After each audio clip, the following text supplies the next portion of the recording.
আমাদের ভারতবর্ষ এখনো পাকিস্তানে হাত লাগায়নি, মানে যুদ্ধ ঘোষণাই করেনি, কিন্তু তারই মধ্যে পাকিস্তানে ত্রাহি ত্রাহি রব উঠে গিয়েছে। ভারতের কাশ্মীরে এতজন মানুষের মৃত্যু বোধহয় উপরওয়ালাও সহ্য করছে না। ইতিমধ্যেই পাকিস্তানি সেনাবাহিনীরা উড়তে শুরু করেছে। একেবারে সেনা কনভয়ে হামলায় বহু পাকিস্তানি সেনা হাওয়া হয়ে গিয়েছে। কারা করেছে? Baloch liberation army. আর এই খবর আপনি পাকিস্তানের কোন টিভি চ্যানেল বা সোশ্যাল মিডিয়ায় দেখতে পাবেন না। কেন পাবেন না? তার কারণ একটাই, পাকিস্তান এমনিতেই ভীত সন্ত্রস্ত, আর এই খবর প্রচার করলে তারা আরো ভয়ভীতির মধ্যে পড়ে যাবে, বিশেষ করে পাকিস্তানি জনগণ বা সেখানকার পলিটিক্যাল পার্টি এবং তার সঙ্গে সেখানকার সেনাবাহিনী। এমন অবস্থা। কারা করলো এই ধরনের ঘটনা? ভারত করেনি, করেছে বিএলএ, বালুচ লিবারেশন আর্মি। তারা পাকিস্তানের সেনাবাহিনীর কনভয়ে হামলা করে উড়িয়ে দিয়েছে। নমস্কার, এনটিভি ডাব্লিউবিতে আপনাদের প্রত্যেককে স্বাগত জানাচ্ছি। কাশ্মীরের ঘটনার পর ভারতবর্ষ যে সমস্ত পদক্ষেপগুলো নিয়েছে, সেই সমস্ত পদক্ষেপের জন্য পাকিস্তান তো এমনি ভুলভাল উল্টাপাল্টা বকছে, তারই সঙ্গে এমন কিছু বক্তব্য পাকিস্তানের কাছ থেকে আসছে যা দেখে প্রকৃতপক্ষে মনে হচ্ছে এরা ক্ষমা চাইতে শুরু করে দিয়েছে, যে আমাদের ছেড়ে দাও, আমরা এসব করেছি।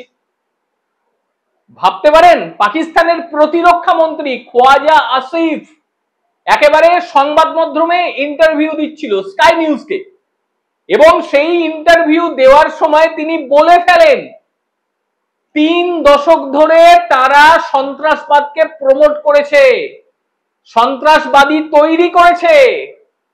এখানেই শেষ নয়, এর সঙ্গে তিনি জুড়ে দিয়েছেন ব্রিটেনকে, জুড়ে দিয়েছেন আমেরিকাকে। তার বক্তব্য যে আমরা মার্কিন যুক্তরাষ্ট্রের কথায়, ব্রিটেনের কথায় এই জঘন্য কাজটি করেছি।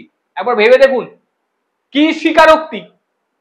এমন একটা নির্লজ্জ বেহায়ার দেশ যারা কিনা প্রকাশ্যে বলছে যে আমরা সন্ত্রাসবাদকে প্রমোট করি, আমরা সন্ত্রাসী তৈরি করি। আর আমাদের দেশের কিছু মানুষ যারা এটা নিয়ে একটু ফুল ছিলেন, তারাও ফুস হয়ে গিয়েছেন। তো ব্যাপার হচ্ছে, পাকিস্তানে এই ধরনের কথাবার্তা হচ্ছে, এই ধরনের স্বীকারোক্তি হচ্ছে, তার মূল কারণ কিন্তু একটাই, সেটা হচ্ছে ভয়। পেছনে ভয় ধরে গিয়েছে। কারণ ভারত যদি মনে করে সেই ক্ষেত্রে 24টা ঘন্টাও লাগবে না, পাকিস্তান ধুলোয় মিটে যাবে, একেবারে ধুলোতে মিশে যাবে পাকিস্তান। এই কথা আমি বলছি না, সেখানকার প্রাক্তন সেনা কর্মীরা এই আশঙ্কা প্রকাশ করছে এবং বলছে ভারত তার ধৈর্যের পরিচয় দিচ্ছে। সোশ্যাল মিডিয়া খুলুন, পেয়ে যাবেন, বেশি কিছু বলার প্রয়োজন নেই। তার আগে ভুলে গিয়েছিলাম, পাকিস্তানের প্রতিরক্ষা মন্ত্রী খোয়াজা আসিফ তিনি কিভাবে, কি নির্লজ্জতার সঙ্গে স্বীকার করলেন যে আমরা সন্ত্রাসবাদে মদদ দিই। একবার সেটা শুনুন প্রথমে, যদিও শুনেছেন, যারা শোনেননি তাদের জন্য। You do admit, sir, that Pakistan has had a long history of backing and supporting and training and funding these terrorist organizations. Well, we have been doing this dirty work for the United States for about 3 decades, and West, including Britain. So that's your argument that even though no, that was a mistake, and we suffered for that. শুনলেন সেখানকার প্রতিরক্ষা মন্ত্রীর বয়ান, একেবারে নির্লজ্জের মতন স্বীকারটা করা এই কারণে যে ভারত যাতে একটু বোঝে যে আমরা তো করিনি, আমাদের অন্য কেউ করিয়েছে, মানে একদম বাচ্চা ছেলের মতন কথা। এখানেও শেষ নয়, সেখানকার সেনা প্রধান তিনি তার ফ্যামিলি, বাচ্চা কাচ্চা সবাইকে বিদেশে পাঠিয়ে দিয়েছে। কেন পাঠিয়েছেন বুঝতে পারছেন? কারণ ভয় রয়েছে ভারত এসে বেধড়ক পেটাবে আমাদের। সেই পেটানোর হাত থেকে রক্ষা পেতে হবে তো, যে কারণে সেই সেনাকর্তা তার বাড়ির লোকজনকে বিদেশে পাঠিয়ে দিয়েছে, তোমরা আপাতত থাকো, আমার এখানে কিন্তু যথেষ্টই সমস্যা তৈরি হবে। একই সঙ্গে বেশ কিছু রাজনেতা সেখানকার, তারাও চিকিৎসার নাম করে বিদেশে পালিয়ে গিয়েছে, সঙ্গে তাদের ফ্যামিলিকে নিয়ে। কি পরিস্থিতিটা একবার ভেবে দেখুন। আরে হাজার হোক, আমরা কখনো নিজের দেশ, নিজের দেশমাতৃকাকে ভুলে গিয়ে কোথাও পালানোর মতন মানসিকতা রাখি না, বা এই রকম নির্লজ্জপনা আমাদের মধ্যে নেই যেখানে স্বীকার করতে হয় যে আমরা সন্ত্রাসবাদে মদত দিই। সমাজের শত্রু, মানবতার শত্রু, আর এই শত্রুগুলো পৃথিবীতে শ্বাস প্রশ্বাস নেওয়াটাও বিষাক্ত, একেবারে বিষাক্ত। তো যাই হোক, যে কথা দিয়ে প্রথমে আমি শুরু করেছিলাম, আজকের ভিডিও বেশি বড় করব না।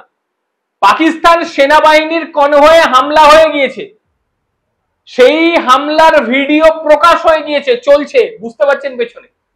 এবং সেখানে দেখতে পাওয়া যাচ্ছে যে কিভাবে পাকিস্তান সেনাবাহিনীর কনভয়ে থাকা ভেহিকলস গুলো উড়ছে।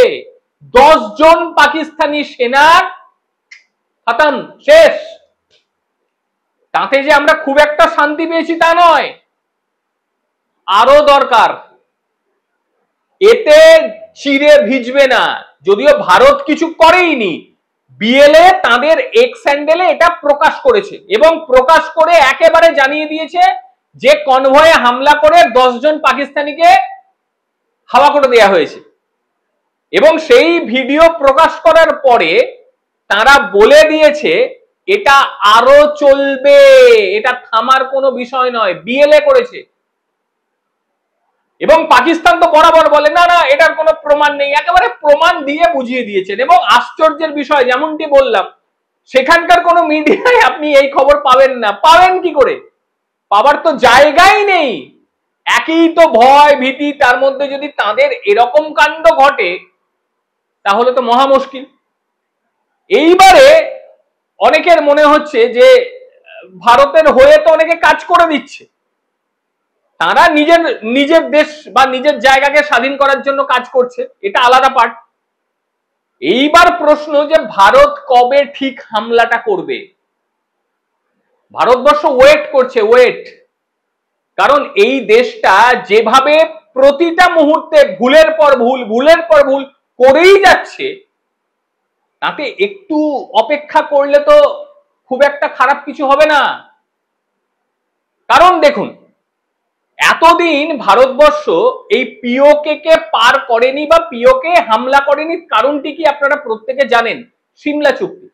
সিমলা চুক্তিতে বলা হয়েছিল যে যেমনটি রয়েছে সেই রকমই থাকবে, নতুন করে কোনো জায়গা আমরা দখল নেব না, এটা বলা ছিল। এতদিন ভারত মানত। এইবারে পাকিস্তান করলো কি, সেই চুক্তিটাকে শেষ করে দিল। তার মানে কি, এতদিন ভারত ভদ্রতার চুক্তি মানত, এরপরে ভারতবর্ষ আর কোনো ভদ্রতা দেখাবে না এই কুৎসিত দেশটার কাছে, কোনো ভদ্রতা দেখাবে না। এবার সরাসরি হামলা হলে পিওকে থাকবে বলে আমার মনে হয় না। শুধু পিওকে নয়, ইতিমধ্যেই পাকিস্তানের মধ্যে হাহাকার শুরু হয়ে গিয়েছে, কারণ সাপ্লাই লাইন প্রায় কাটা। তারা যে সমুদ্রপথ ব্যবহার করত সেখানে ভারত তাদের নৌবাহিনীকে লাগিয়ে দিয়েছে, এবং শুধু লাগানোই নয়, তারা এক্সারসাইজ করতে শুরু করে দিয়েছে, গোলাবারুদ চলছে। কাজে সেখান দিয়ে পণ্য আনা নেওয়া এটা আর হবে না। কাজে এই জায়গাটা কাট আউট হয়ে গিয়েছে। পাকিস্তানের প্রত্যেকটা জিনিসের দাম বৃদ্ধি পেতে শুরু করে দিয়েছে। আজকের দিনে পাকিস্তানের পেট্রোল ডিজেলের দাম কত নিজে মুখে বলবো না, একবার জেনে নিন।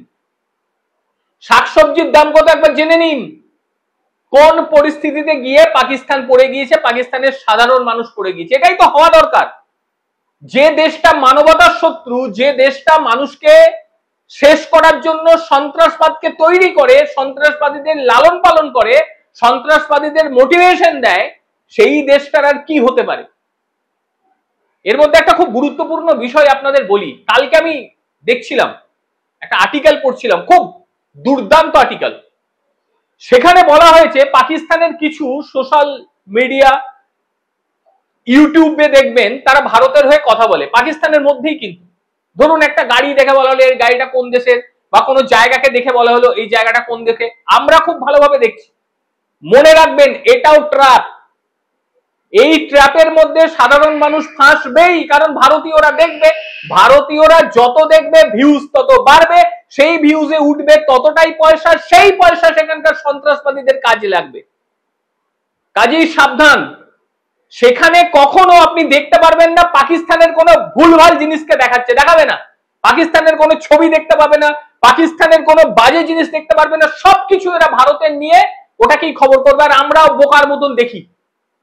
এই দেখাটা বন্ধ করা উচিত। পাকিস্তানের যদি মনে হয় যে কোনো ভিডিও আমার ভালো লাগছে, ভারতের হয়ে বলছে, মনে রাখবেন এটা কিন্তু একটা ফাঁদ। আমরা সেই ফাঁদে পা দিলে আপনি যে দেখছেন সেই টাকাটা সন্ত্রাসবাদে কাজে লাগবে, এবং সেই সন্ত্রাসবাদীরা আবার আক্রমণ করবে আমাদের। এটা গুরুত্বপূর্ণ, এটা কিন্তু আমার মাথায় ছিল না। আপনি দেখবেন বেশ কয়েকজন দেখবেন রাস্তায় মাইক নিয়ে বেরিয়ে গেছে, তারা হাতে বিভিন্ন ছবি টবি নিয়ে দেখায়। পাকিস্তানের কোনো কিছু আপনারা দেখতে পাবেন না, কোনো ইনফরমেশন পাকিস্তানের পাবেন না আপনি, কোনো ইনফরমেশন না। অথচ আমাদের দেশের সবকিছু তাদের মুখস্থ, সবকিছু ছবি তাদের মুখস্থ।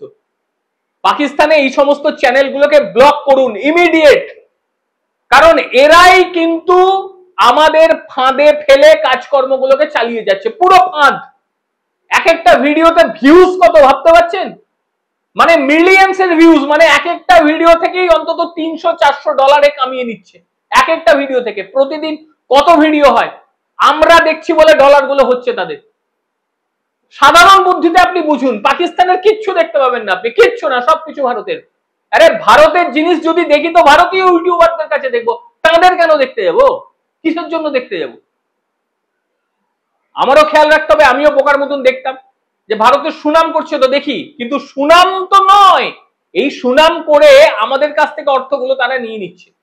অর্থাৎ কোনো সাপোর্ট নয় বাইরের কোনো দেশকে, এই পাকিস্তানের মতন দেশগুলোকে কোনো সাপোর্ট নয়, যতই ভালো কথা বলুক, কোনো সাপোর্ট নয়, সাপোর্টই করবেন না। হ্যাঁ, তাদের দেশের ভুলভাল কিছু দেখাক, দেখি, যেখান থেকে আমি ইনফরমেশন গ্যাদার করতে পারবো। কোনো ইনফরমেশন পাবেন না তাদের, আপনি কোনো ইনফরমেশন না। কাজেই খুব সাবধান, ফাঁদে পড়া যাবে না, কোনো মুহূর্তেই ফাঁদে পড়া যাবে না। আর আমরাও প্রতীক্ষার প্রহর গুনছি, কবে ভারতবর্ষ ঢুকে সেখানে হামলা চালাবে, আমরা প্রতীক্ষার প্রহর গুনছি। ছোট্ট ভিডিও দেখার জন্য অনেক ধন্যবাদ। আর আজকের এই ভিডিও নিয়ে আপনাদের মতামত অবশ্যই চাই, অবশ্যই জানাবেন আপনারা আপনাদের মতামত। পাকিস্তান আক্রমণ করাটা কতটা প্রয়োজন, প্রথম বিষয়। দ্বিতীয় বিষয়, বিএলএ যেভাবে কাজ করছে এই কাজকে আপনারা কতটা সমর্থন করেন। আর তৃতীয় বিষয়, ইম্পর্টেন্ট বিষয়, পাকিস্তানি ভিডিওগুলো আমাদের দেখা কি আদতেও উচিত? জানাবেন আপনাদের মতামত, জানার জন্য আমার অবশ্যই আগ্রহ রইল। ভালো থাকবেন, সুস্থ থাকবেন, আবারও দেখা হবে অন্য কোনো দিন অন্য কোনো ভিডিওতে। ততক্ষণের জন্য নমস্কার, ভালো থাকবেন।